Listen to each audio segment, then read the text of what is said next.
सीधा हॉस्पिटल का चक्कर लगाते हैं, वहाँ बहुत भीड़ होती है, बहुत सारी समस्या है जो वहाँ तक पहुँच नहीं पाते हैं।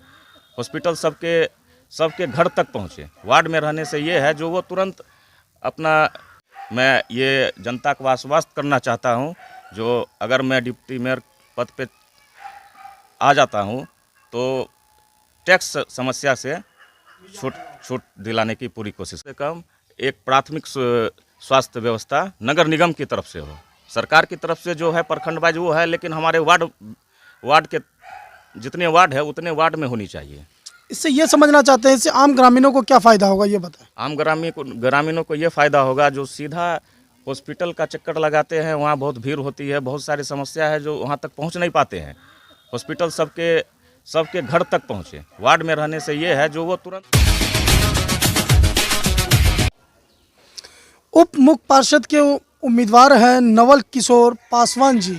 इनकी मैं शिक्षा की अगर बात करूं तो इन्होंने LLM चाणक्य विधि विश्वविद्यालय पटना से किया है, जिसका अर्थ अगर मैं बताऊं तो ये लॉ में मास्टर डिग्री इन्होंने प्राप्त किया है और पिछले 7 सालों से ये समाज की सेवा कर रहे हैं। समय दर समय समाज में अपनी भागीदारी दर्ज कराते रहते हैं। लेकिन हम ये राजनीति में आने का क्या कारण है? राजनीति में आने का कारण है जो हमारा नगर परिषद जो है उसमें मूलभूत समस्या बहुत सारे हैं।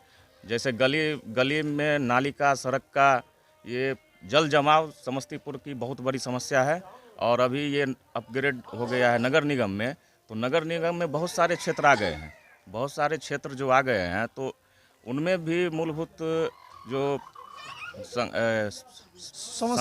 समस्या है उनका समाधान करना है। और सबसे बड़ी समस्या जल जमाव का है। जल जमाव से पूरी समस्तीपुर की जनता त्रस्त रहती है। सर, अभी हम देख रहे हैं कि आपका जहाँ पे क्षेत्र है वो कृषि से जुड़ा हुआ है और यहाँ मतलब ऐसा सड़क नहीं दिख रहा है हमको जो नगर परिषद में बनना चाहिए।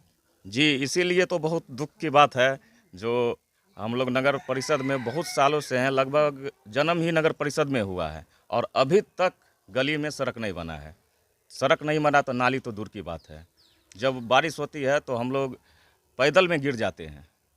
सांप कीड़ा पूरा रोड पे रहता है, हम लोग जान जोखिम में डाल के चलते हैं। इन्हीं सब समस्याओं को दूर करने के लिए आप राजनीति में आए हैं, ये कहा जाए। जी, एक सवाल हमारा रहेगा कि कृषि का जो ये क्षेत्र था पहले जी, और यहाँ कई बीघा लोगों के पास ज़मीन है और इन पे जो टैक्स लगेगा, अभी उनके मन में एक भय बना हुआ है कि हम जो टैक्स भरेंगे वो ज़मीन बेच के भरें और इतनी कमाई लोगों के पास है नहीं।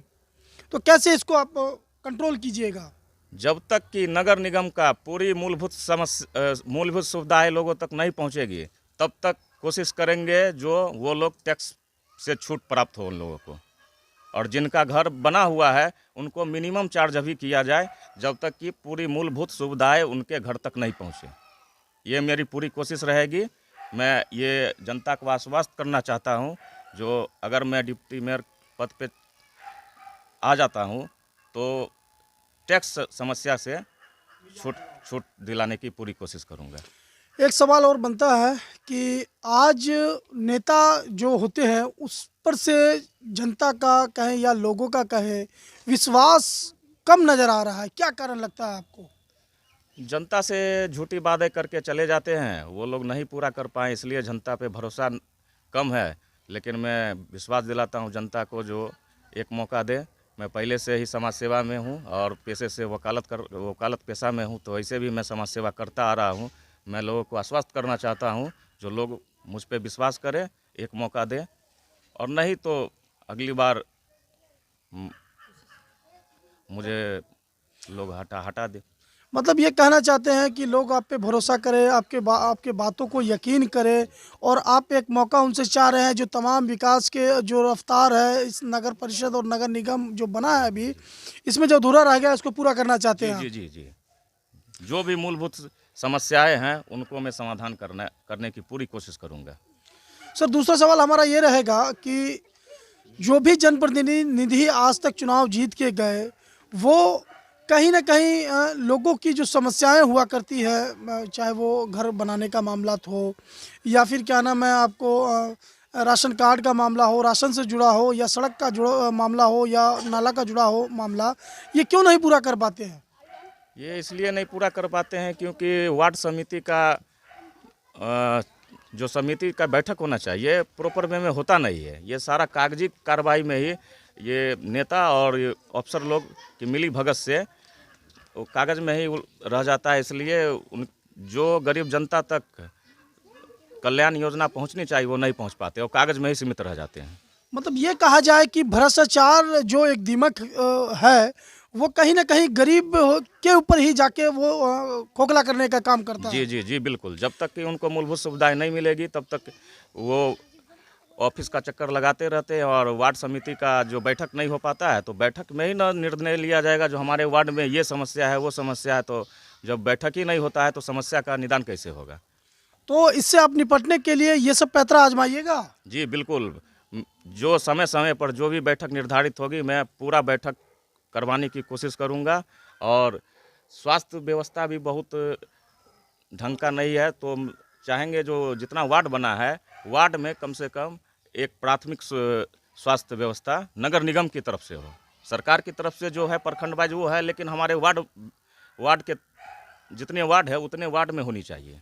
इससे ये समझना चाहते हैं, इससे आम ग्रामीणों को क्या फ़ायदा होगा ये बताएं। आम ग्रामीणों को ये फ़ायदा होगा जो सीधा हॉस्पिटल का चक्कर लगाते हैं, वहाँ बहुत भीड़ होती है, बहुत सारी समस्या है जो वहाँ तक पहुँच नहीं पाते हैं। हॉस्पिटल सबके घर तक पहुँचे। वार्ड में रहने से ये है जो वो तुरंत अपना जो प्राथमिक उपचार है वो वहाँ पे पहुँच जाए।